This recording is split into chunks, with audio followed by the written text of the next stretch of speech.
भगवते वासुदेवाय।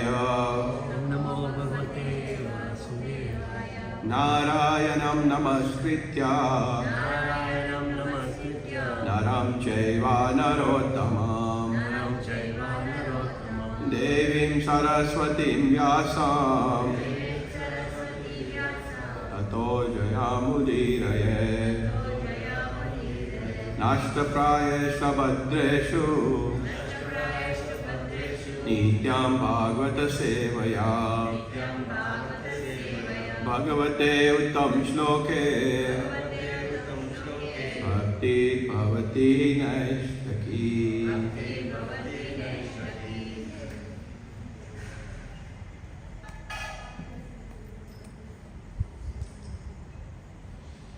Hare Krishna everyone.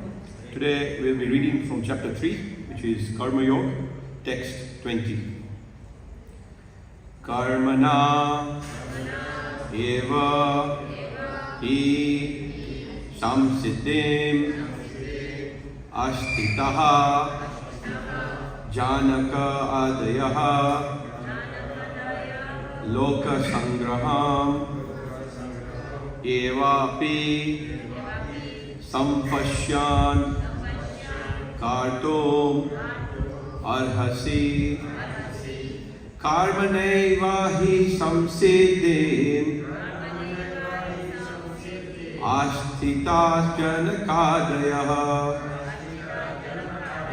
loka sangraham evapi sampashyan kartum arhasi. Karmaneva hi samsiddhim astita janakadayah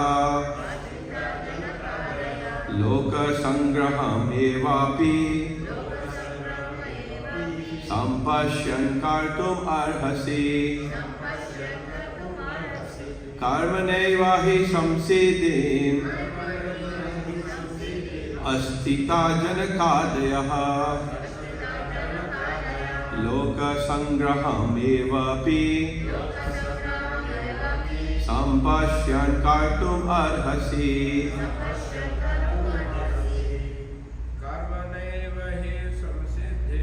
Karmaneva hi samsiddhim astita janakadayah loka sangraham evapi sampashyan kartum arhasi. Karmaneva hi samsiddhim astita janakadayah loka sangraham evapi sampashyan kartum arhasi. Karmaneva hi samsiddhim astita janakadayah loka sangraham evapi sampashyan kartum arhasi. Karmaneva hi samsiddhim astita janakadayah loka sangraham evapi sampashyan kartum arhasi. Karmaneva hi samsiddhim astita janakadayah loka sangraham evapi sampashyan kartum arhasi. Karmaneva hi samsiddhim astita janakadayah loka sangraham evapi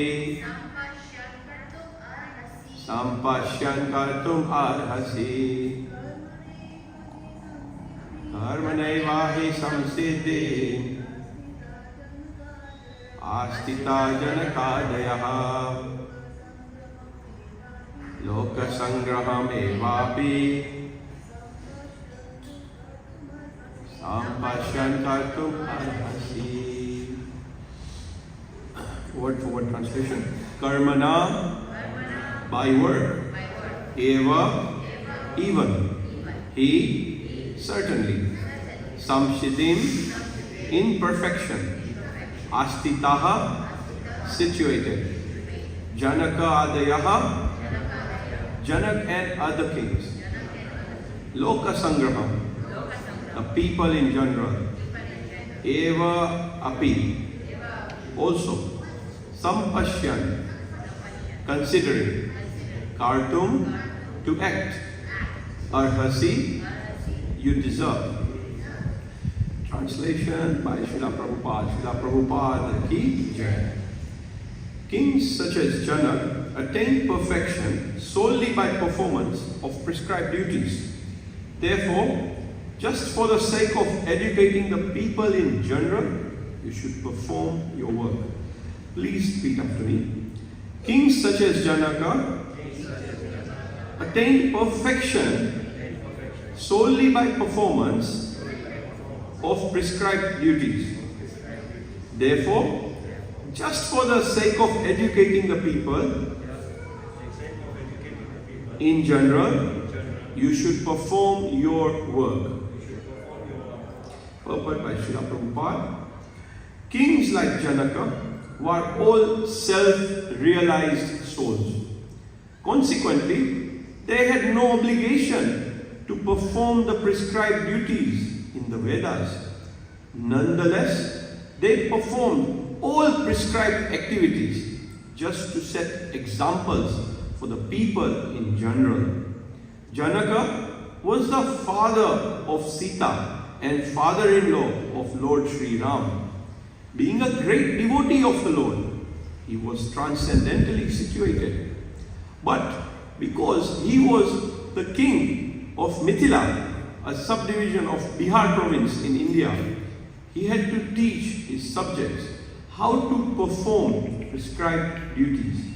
Lord Krishna and Arjuna, the Lord's eternal friend, had no need to fight in the battle of Kurukshetra, but they fought to teach people in general that violence is also necessary in a situation where good arguments fail. Before the battle of Kurukshetra, every effort was made to avoid the war, even by the Supreme Personality of Godhead. But the other party was determined to fight. So, for such a right cause, there is a necessity for fighting. Although one who is situated in Krishna consciousness may not have any interest in the world, he still works to teach the public how to live and how to act.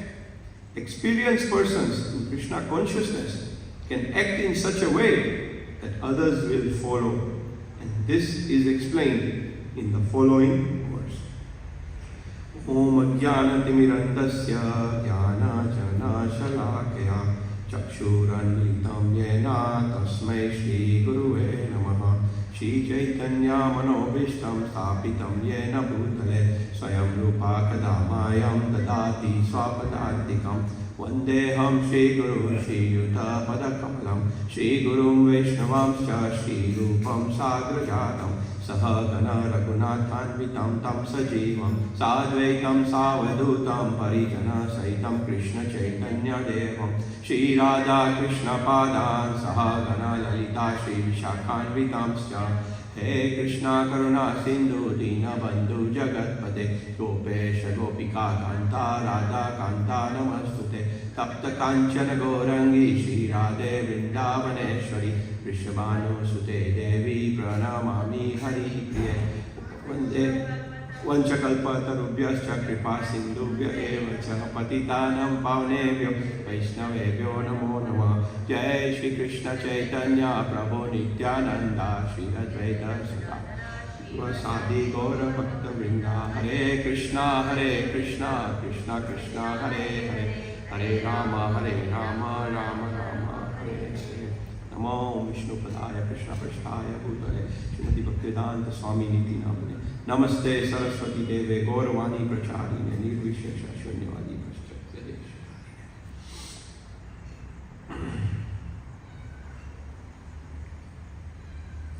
So Hare Krishna everyone, welcome to this evening's class on chapter 3, text 20.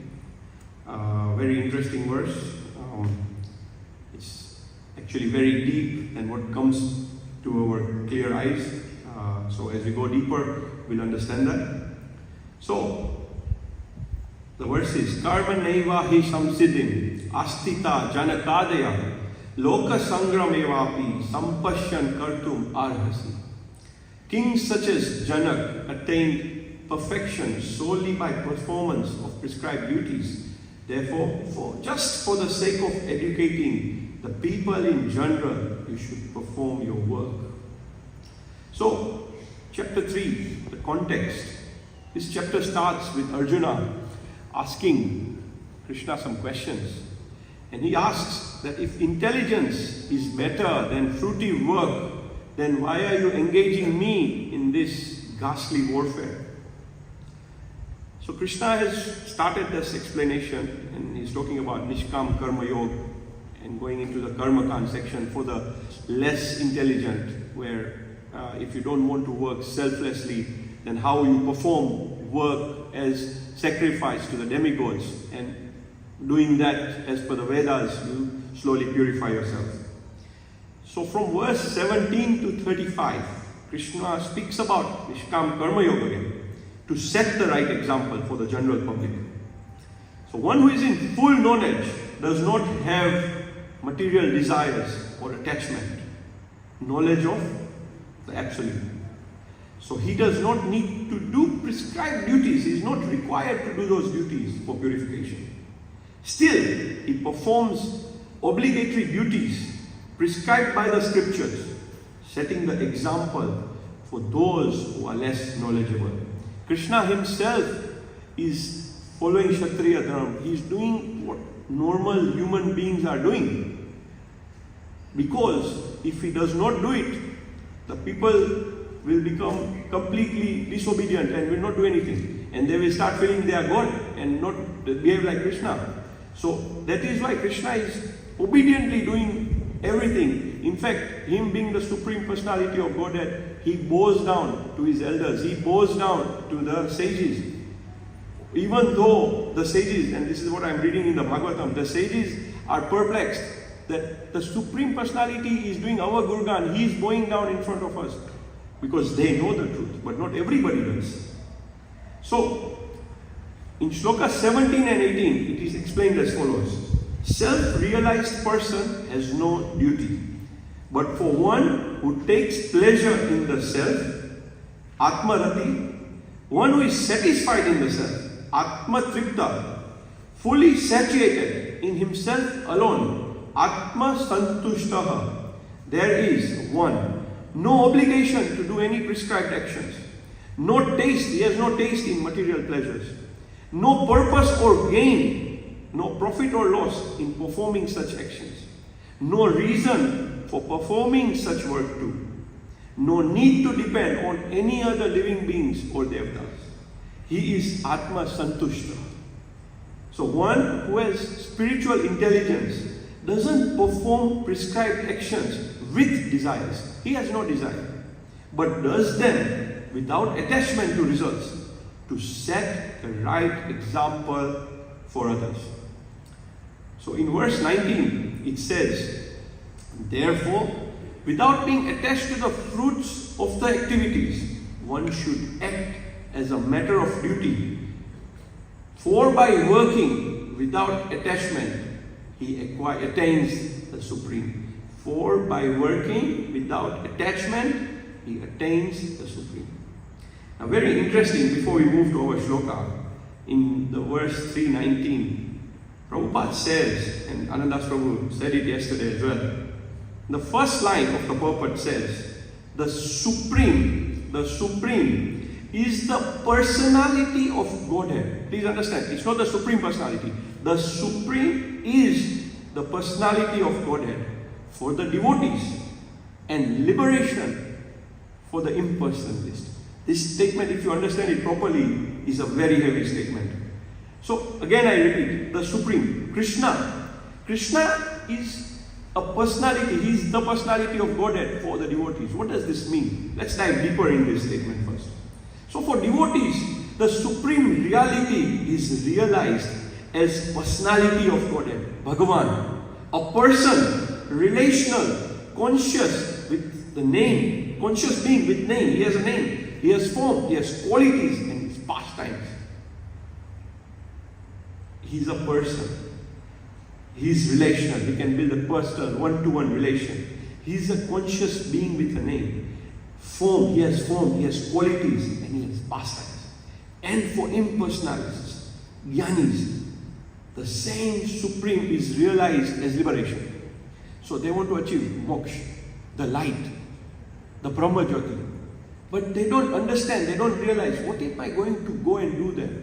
They have not thought about that. The soul, which is 1/10,000th of the diameter of the small part of the hair, it is so small that a human cannot see it in any way. That soul being in our body is so active. We are so active, conscious of everything. We pull one hair out of billions of hair on our body and we will feel that. That's how conscious we are. But that soul, when it leaves the body, kaput, finished. We are zero. Nothing. There is just matter. We start rotting. Just think about that. So that soul, it's not this body, this material body, the 5 elements that are active. The 5 elements are active. They are available here, but they are not active. It's the soul that's giving that power, that energy to the body. Now that is so active in the body. The body is fully active. Now that soul, it leaves the body and you expect to send it for it to go for liberation as moksha. And do what then? You're going to fall back down because you have nothing to do there. You will fall back down here. So this is a very important statement. I'll still dive deeper. So the absolute truth is realized as Brahman, Paramatma and Bhagavan. Brahman is the impersonal spiritual effulgence, Brahma Jyoti, which is the impersonalist's goal. That Bhagavan God doesn't have a body, doesn't have senses, but He's given us senses. We are smelling. He can't smell. Why would He not give Himself senses, all the senses, if He has given that to us? It's non-existent. Paramatma, localized super soul, which is the super soul which is accompanying our soul in every yoni or species. Bhagavan is the supreme person as a whole, complete. Okay, that's the devotee's goal. So, liberation isn't denied in bhakti, it's just included. It's, all inclusive. We don't think about liberation. For the devotee, liberation is a byproduct. It's not the destination. We don't want liberation. Devotee doesn't ask for liberation. Because his destination, his aim is loving devotional service to Krishna. Loving devotional service to Krishna. When I started reading the Bhagavad Gita, I felt Prabhupada is constantly repeating this. Personalism, impersonalism, personalism, impersonalism. And as I started progressing slowly in my spiritual life, gradually, I started understanding that this bimari, this disease of impersonalism is everywhere. It's everywhere. It's unbelievable. The moment you dive into a philosophy, believe you me, 9 out of 10 of those philosophies are impersonalism. Eventually they will all go there, God doesn't have a body, it's just a light. There's nothing else to it. So the impersonalist asks, how do I become free? The devotee asks, whom do I love and serve? Where is Krishna? I want to serve Krishna. That's the difference. But Prabhupada further says in that purport, Arjuna is told that he should fight in the battle of Kurukshetra for the interest of Krishna because Krishna wanted him to fight. It doesn't matter. And once he understood the Bhagavad Gita, and Anand Prabhuji said yesterday that after he understood the Bhagavad Gita, he said, Krishna, I am available. Tell me who to fire the arrow at and he will do it. No problem. Because Krishna wanted it. He fired at his guru, he fired at his great-grandfather who was such a great devotee because Krishna wanted it. And that was the supreme mission. So, to be a good man or a non-violent man is a personal attachment. At first he thought, why this violence? What am I to achieve? This kingdom is useless for me. Nobody is going to be alive and so on and so forth. That was still personal attached. He was still attached to that result. He had doubt, sanshay. So, but to act on behalf of the Supreme is to act without attachment for the result. That is perfect action of the highest degree, recommended by Krishna.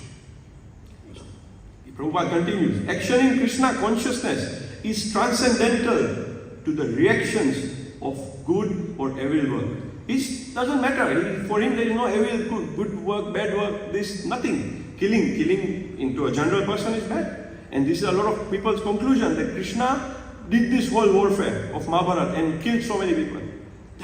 They're missing the point completely. It was in Krishna consciousness. It was transcendental to all of that. A Krishna conscious person has no attachment for the result, but acts on behalf of Krishna alone. He engages in all kinds of activity, but is completely non-attached. I give an example for Food for Life, the Food for Life program. If the day we feel that we are doing it, if the day we feel we are doing a favor on those people, if the day we feel that we are giving our time, the program will end before it started. The idea is we are doing service to Krishna, and we will only be successful if we think in entirety, without any personal gain, without fame. We don't want the fame. It is only service to Krishna. That's very important. Please keep this in mind. Arjuna now wonders if there are any examples of persons who have attained good consciousness by doing their duty, by doing karma yoga, nishkam karma yoga. So Krishna now cites the examples of other warriors who attained success through action. Here Krishna is talking about such an example in this law. So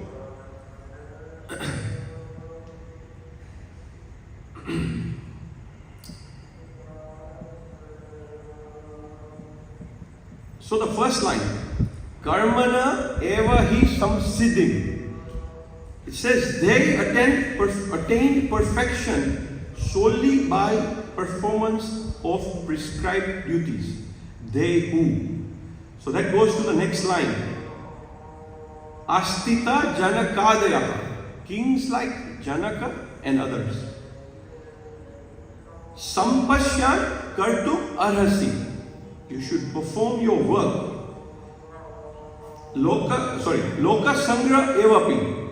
For the sake of educating people in general, sampasyan kartum arhasi. You should perform your work, your duty. So, leaders cannot retire spiritually. There is no retirement. In fact, the biggest misconception in the material world is people talk about shanti. Like, now the children are educated, have made money, have got a big house, I've got a good car, I've got a good wife. Now I have shanti, I can get shanti. But spiritually inclined people don't want that shanti. In fact, there is no shanti only in their life because they're constantly worried. Krishna is hungry. What can I serve? What can I do for Krishna? I want to go to the temple. What can I do in the temple? Should I cook the prasadam? Should I serve the prasadam? Should I clean the temple? Should I do this? Should I do that? Shri Rukmani Dwarikadishi ki jai, Sita Ram Lakshman Bhagwan ki Shri Govardhan ki jai, Lakshmi Narsimha Bhagwan ki Shri Prabhupada.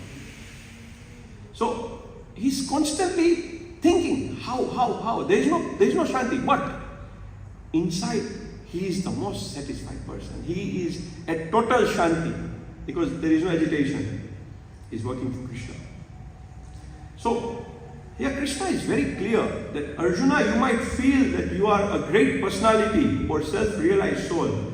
But even if you are self-realized, just to set an example for the common people, you must fight. So let's try and understand about Janak Maharaj. Why did Krishna mention Janak Maharaj? Janak Maharaj was the king of Mithila. He was a self-realized and a liberated soul. He was the father of Sita Devi in Treta Yuga. Sita Devi is the goddess of fortune, and she got married to Lord Ramachandra. The supreme personality of Godhead was the son-in-law of Janak Maharaj. Now you can imagine such a great devotee King Janak was. He got the goddess of fortune as his daughter and the supreme personality of Godhead as his son-in-law. He was the self-realized soul. Consequently, he had no obligation to perform the prescribed duties in the Vedas. Nonetheless, he performed all prescribed activities just to set examples for the people in general. So being a great devotee of the Lord, he was transcendentally situated. But because he was the king of Mithila, he had to teach his subjects how to perform prescribed duties by example. Just to set an example, because when it comes to a king, the subjects just follow the king. The king is a leader, and just to set an example, Janak Maharaj did that. Now, we talk about Lord Krishna and Arjuna and what Prabhupada is mentioning in the purport. So they were in the battle of Kurukshetra. Let's understand this. So when it comes to these great personalities, they did not need to get into fight with the Akshani Seras on both sides. Krishna alone would have sufficed with his Sudarshan Chakra, and he would have annihilated all those the Kauravas. But just to set an example, they got into the war of Kurukshetra. Prabhupada says in the purport, Lord Krishna and Arjuna and the Lord's eternal friend had no need to fight in the battle of Kurukshetra, but they fought to teach people in general that violence is also necessary in a situation where good arguments fail. Krishna tried his best as a Shantidut. He went as a peace messenger to Duryodhana, but Duryodhana failed to understand. So they had to get into this ghastly warfare. There was no other option. So why must Arjuna fight? He's a Kshatriya. That's his duty, that's his prescribed duty. If Arjuna had left the battlefield, he would have been much worse off. Would he be able to take, if he had taken sannyas or act like a renunciate? Could Arjuna have begged for alms to general public? He could have not done that. That was not his Kshatriya position. War is his dharma. So avoiding this duty was hypocrisy. So, Prabhupada's personal example. Srila Prabhupada at the age of 69, alone, he had no money, heart attacks, 2 heart attacks in the Jaladuta. He continued preaching. He said, and this is a famous quote, I have not come to America to retire. Prabhupada never stopped working. He was writing books, managing ISKCON, traveled the world 11 times, I think, 14 times in 11 years, initiating disciples. If Prabhupada never retired from service, who are we? Prabhupada says in this purport, although one who is situated in Krishna consciousness may not have any interest in the world, he still works to teach the public how to live and how to act. Experienced persons in Krishna consciousness can act in such a way that others will follow. And this is explained also in the following verse. Now, this is very deep, and this is a huge meaning. This verse is not meant for beginners. This verse is meant for leaders, senior devotees, managers, householders, temple presidents, preachers. It is meant for those people who are being watched. Now, coincidentally, I was standing with Anandas Prabhu in Govinda restaurant, and there was no talk about this shloka, but Prabhuji mentioned one thing, and I don't know, Prabhuji sees things much advanced. Prabhuji, you mentioned that we have to be very careful as ISKCON. Everybody is watching us. One small mistake by us, and it will be magnified. I remember those words, and Prabhuji, this is the example I'm going to give. So this is important for all of us who are being watched. A practical example. Whenever Krishna conscious person, especially one wearing a dhoti, with tilak kanthi mala, is doing some activity, so many eyes will be on that person. As soon as there is a little deviation, small deviation in the behavior of this person, people will comment automatically, very fast. So when we just start bhakti, when we are just starting bhakti and we are chanting on beats, the Mahamantra, Hare Krishna, Krishna Krishna, Hare Hare, Hare Ram, Ram Ram, Hare. Now, even if we get angry, even just a small example, at home, where everybody is not Krishna conscious, we get a little angry, everyone will ask, is this what you learn? Is this what they are teaching you in ISKCON? You are doing chanting on one side and you're becoming angry, you're misbehaving. Straight away, straight that comment you will get. We have to be very careful. So I put this down. I remember Prabhuji always says that as a devotee you must always act with a lot of responsibility. Yeah? Now imagine, you are following the 4 regulative principles, everything. Now, somebody gives you an invitation, a family member, okay? And maybe you can't say no. Now they give you an invitation to go to Gymkhana, for example. Okay? You know what you're doing. You go with your tilak kantimala and you're sitting there, right? You don't even eat there, nothing. But you've just gone to show your face. Somebody will see, this guy, look at this guy. He is in ISKCON, every day is in the temple. He's doing arti, big singing arti. But look, where is he? He's sitting in Gymkhana. Straight away, we need to be very, very careful. We cannot live this life of, how do you say it, in duality. That, I want to be in the spiritual world, but I cannot live the material world as well. Sorry. There is no scope for that. It is spiritual world or the material world. I always like to give this example whenever I give words of motivation. That us as devotees, we know the philosophy, or at least we are understanding parts of the philosophy. For us, if after understanding this philosophy, we cannot leave tea or coffee, or onion and garlic, or whatever, follow the regulative principles, I feel we are worse off than somebody who is sitting in that tamasic bar, who has no idea who God is, who is an atheist. At least he can say, Banawe, I didn't know anything, Bana. But we knew. So if we knew, why can't we follow in totality? Otherwise, we are just cheating ourselves. We are 100% just cheating ourselves. We cannot live a life of duality. So, it is expected that a devotee lives a very nice life according to the Shastra. There are many people who are observing that person. And just by observing that person, those people will take up to Krishna consciousness. They will see this man. Look at this person. He has changed. Wow, look at his behavior. Look at him. And just by looking at him, they will get amazed. And you will get people getting into Krishna consciousness just by your behavior. That's the primary preaching, your behavior. So, many times people ask how to preach. The best answer is by setting an example. Just by seeing us, many people will take up bhakti because our behavior has changed.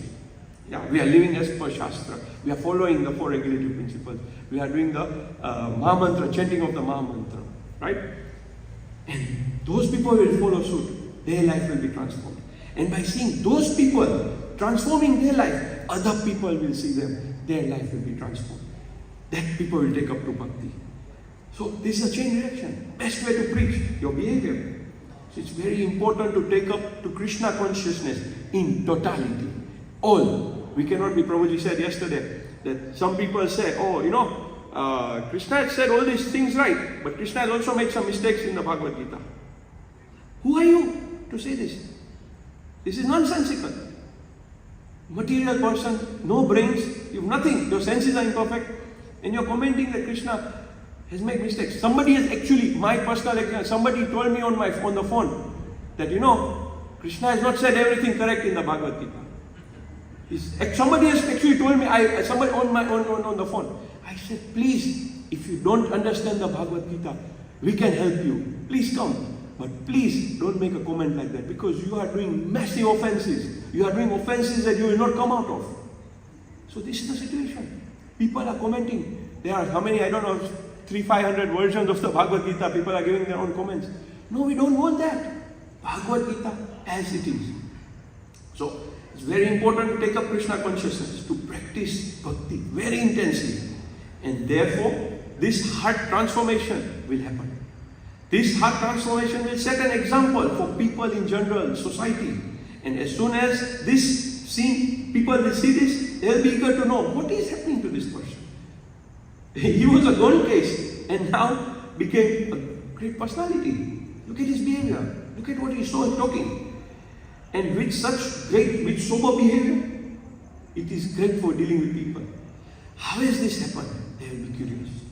And this is when the devotee will have a chance to tell them to chant Hare Krishna, Krishna Krishna, Hare Hare, Hare Ram, Ram Ram, Hare. He will say, This is the chance. Do this and change your life.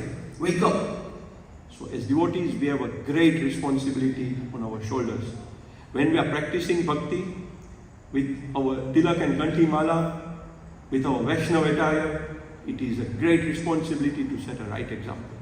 We have to understand we represent Krishna and Srila Prabhupada.